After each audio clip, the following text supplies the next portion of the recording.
Ang balita ko, dun sa interview mo, binili mo yung isang Rolls Royce dahil nagandahan ka sa payong? Sir, yes po.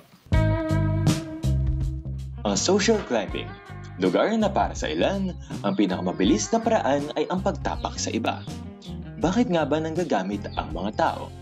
Bakit sila nagnanakaw para sa mas mataas na katayuan sa lipunan? Iniling namin sa isang eksperto upang ilahad ang mga sagot dyan at ang mga psikolohikal na paraan kung bakit ito nangyayari, ang mga epekto nito at kung paano ito maiiwasan. Kami nga pala ang pangkat ikalawa ng 10 Ephraim at ito ang aming interview documentary sa social climbing. Pero bago muna tayo magsimula, importanteng malaman nyo ang aming pamantayan sa paghahanap ng eksperto. Una ay sila ay may karanasan sa mababang antas ng pagpapalitan ng pera. Pangalawa ay may karanasan rin sila sa pagpapalitan ng perang nakaririwasa. At pangatlo, ang pinaka-importante ay karanasan sa social climbing. Gamit ang mga pamantayang ito, napili namin ang mga uri ng eksperto na nagawa mismo ng pundasyon sa tatlong bagay na nabanggit. Ipinapakilala ko sa inyo si Rolando Padua. Siya ay isang aeronautical engineer na may Masters in Business Administration, former college professor, at sa pangkalahatan ay may 30 years of work experience. At para hindi na masayang oras, simulan na natin ang interview na to.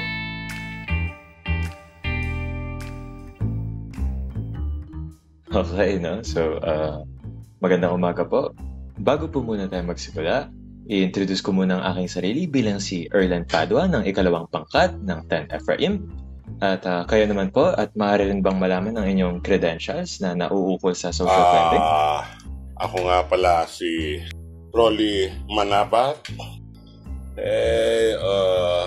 Dati akong teacher sa college hanggang mag-abroad as engineer. So, along the way, I met and I've seen a lot of persons dealing with social climbing related to financial things. So, meron siguro akong masasabi in the field about it. Okay, so unang-una pa lang nakikita na natin ang confidence ng ating interviewee.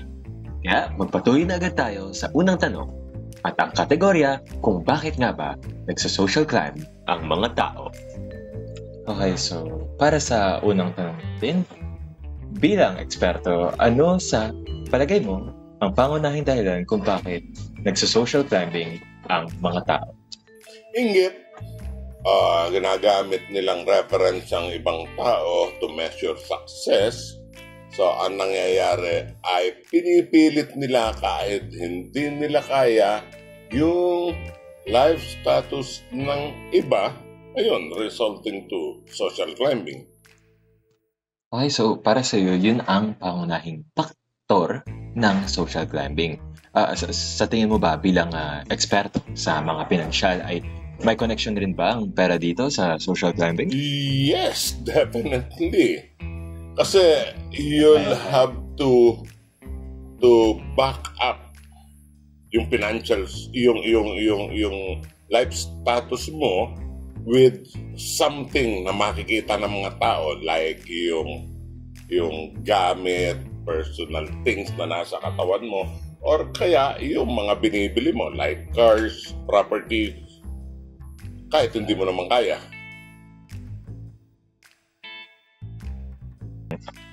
Ngayon, alam na natin ang sagot sa unang kategorya kung bakit nga ba nangyayari ang social climbing.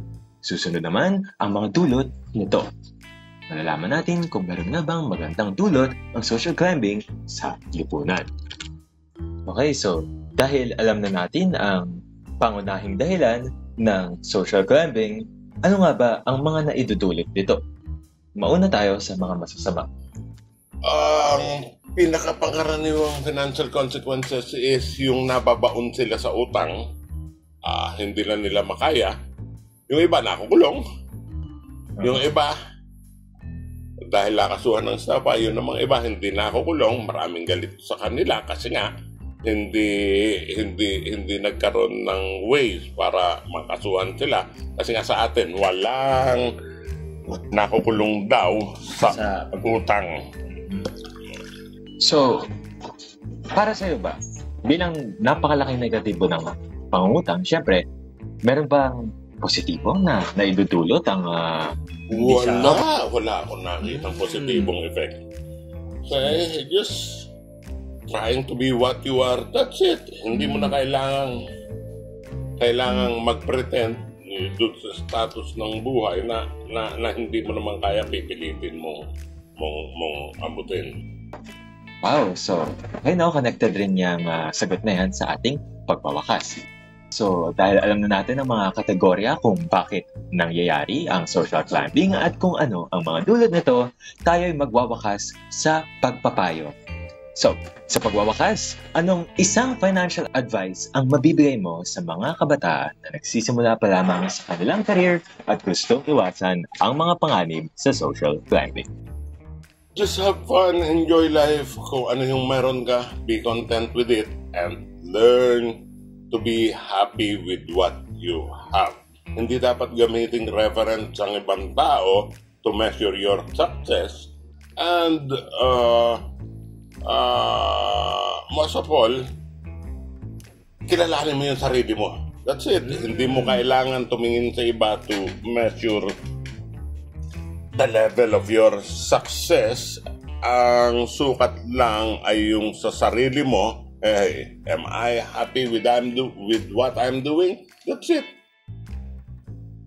Ay, maraming salamat po. Salamat sa pakikikaabay. Galing mo na! What?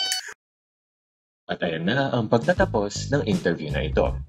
Ang mga natutunan natin ay una, ang dahilan kung bakit nangyayari ang social climbing. Pangalawa, ang mga masamang dulot nito at kung bakit ito ay walang magandang dulot.